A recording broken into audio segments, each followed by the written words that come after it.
Hello दोस्तों, this is Rohit. Please subscribe my channel RD Tech Info and press on icon button, bell icon button for get latest update for video. So दोस्तों, आज मैं आपको बताना चाहता हूँ DHCP server के बारे में. DHCP सर्वर क्या होता है, DHCP सर्वर का यूज़ कैसे करते हैं. तो दोस्तों, इस वीडियो में मैं दो पार्टों में डिस्कस करूँगा.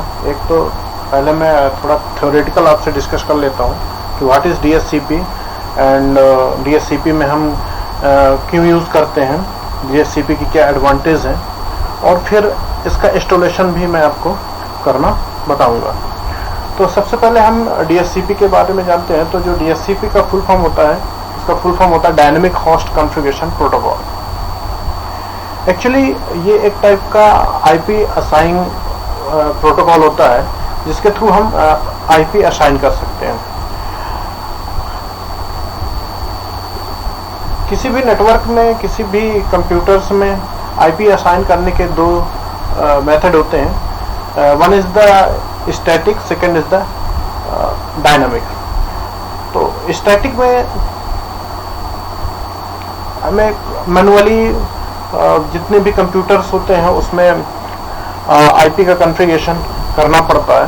बट DHCP में जो बेनिफिट्स हैं, उसमें जितने भी कंप्यूटर्स हैं हमारे नेटवर्क में, उनका जो IP कॉन्फ़िगरेशन है वो ऑटोमेटिक असाइन हो जाता है. तो अगर बात करें DHCP की, जो नेटवर्क मैनेजमेंट में जो DHCP का प्रोटोकॉल है वो हम क्यों यूज़ करते हैं, क्या बेनिफिट है, मैनुअली में क्या इशू है, किसकी वजह से DHCP हम यूज़ कर रहे हैं. तो अगर हम बात करें मैनुअली में, तो जो मैनुअली में सबसे मोस्टली इशू क्या है कि सपोज दैट कि we have lot of computers in network. So जब हम उन कंप्यूटर्स में IP कॉन्फ़िगरेशन करने की चालू करते हैं तो देखते हैं कि सपोज कि वी हैव 1000 अपने पास कंप्यूटर है. तो 1000 कंप्यूटर में हम अगर मैनुअली IP पुटअप करेंगे तो IP की डुप्लीकेशन भी हो सकता है. जो रिस्क ऑफ डुप्लीकेशन है वो भी बढ़ जाएगा. हो सकता है कि उसमें ह्यूमन एरर्स हो, बट रिस्क ऑफ डुप्लीकेटिंग होता है स्टैटिक में. और 1000 अगर सिस्टम्स है नेटवर्क में तो उसमें IP कॉन्फ़िगरेशन करने में टाइम कंज्यूमिंग प्रोसेस होगी. ये इसमें लॉट ऑफ टाइम लगेगा. तो इन सारी प्रॉब्लम्स को ओवरकम करने के लिए DHCP को इंट्रोड्यूस किया गया है. जो DHCP का मतलब है कि ऑटोमेटिक असाइन करता है ये IP को. जितने भी क्लाइंट हैं तो ऑटोमेटिक असाइन करता है. तो ये तो हमने जाना है DHCP क्या होता है, DHCP क्यों आया, इसके एडवांटेज क्या हैं, और जो मैनुअली IP है उसके डिसएडवांटेज क्या थे. अब मैं आपको दिखाता हूँ कि ये DHCP जो कैसे यूज़ करते हैं हम. DHCP अगर हमको क्रिएट करना, DHCP बनाना है, DHCP सर्वर बनाना है, तो उसका हम यूज़ कैसे करेंगे. तो सबसे पहले मेरे पास एक सॉफ्टवेयर है DHCP सर्वर बनाने का, आप यहाँ पर देख पा रहे होंगे. इसको मैं अनजिप करूँगा.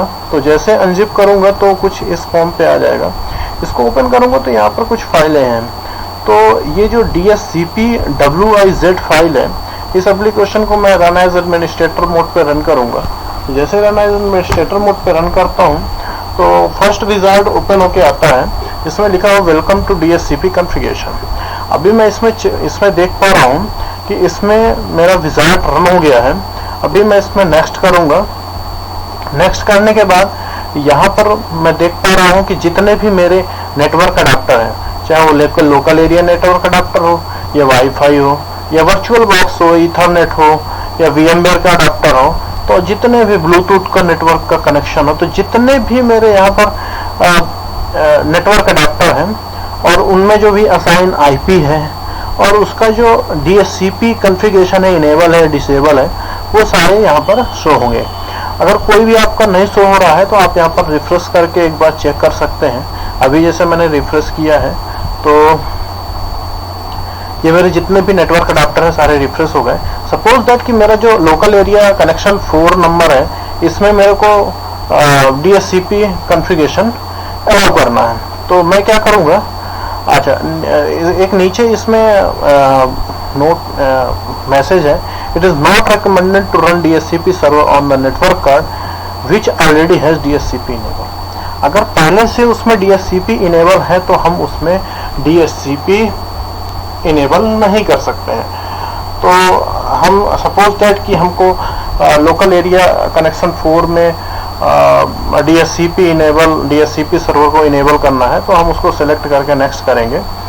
अब यहाँ पर हमको वो पूछ रहा है कि आपका जो DHCP प्रोटोकॉल आपको यूज कर रहे हो वो किसके लिए यूज करना है। फाइल सर्वर जो प्रोटोकॉल है वो HTTP के लिए यूज करना है या TFT के लिए यूज करना है।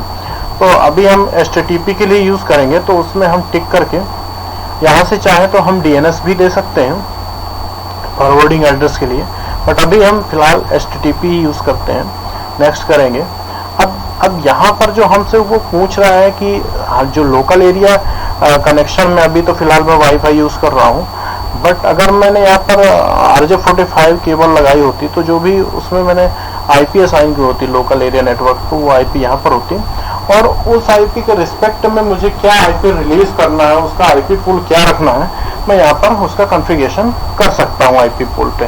तो जैसे मैं यहाँ पर करता हूँ 192.168.0.1 से, और ये 255 तक IP को रिलीज करेगा, यानी कि इसमें मेरी करीब 254 IP ये रिलीज करेगा। तो इसमें मेरे 254 कंप्यूटर्स कनेक्ट हो जाएंगे एक साथ, जिसमें मुझे मैनुअली IP डालने की जरूरत नहीं है और वो सर्वर के थ्रू कम्युनिकेट कर पाएंगे। जो इसके नीचे हम देख पा रहे हैं लीज टाइम लिखा हुआ है। लीज टाइम का मतलब है कि ये कितने टाइम के लिए इसको लीज करना है, तो 1 day 2 day 3 day 4 week 1 month जितना भी हम करना है कर सकते हैं। फिर इसको हम नेक्स्ट करेंगे। नेक्स्ट करने के बाद इसमें कुछ बेसिक इंफॉर्मेशन आ रही है, जो सेटिंग्स हैं। IP पूल हमने क्या लिया हुआ है, उसमें IP बाइंडिंग क्या है, किस IP से बाइंड हो रहा है।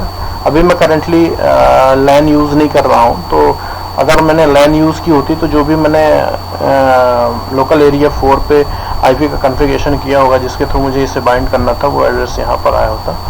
और एसोसिएट बाइंड पूल में कितना है, तो 1 का एड्रेस 1 है, और एक्सपायर जो रिलीज टाइम आउट है वो कितना आएगा, ये सारी इंफॉर्मेशन यहाँ पर है। इसको हम राइट कर देंगे, राइट एन ए फाइल पे। तो can not be create file because create file with the code overwrite मुझे करना पड़ेगा, बिकॉज एक फाइल मैंने ऑलरेडी क्रिएट करके रखी हुई है। जैसे ओवरराइट कर देंगे तो ये जो INI फाइल है ये सक्सेसफुली क्रिएट हो चुकी है। इस पर हम नेक्स्ट करेंगे।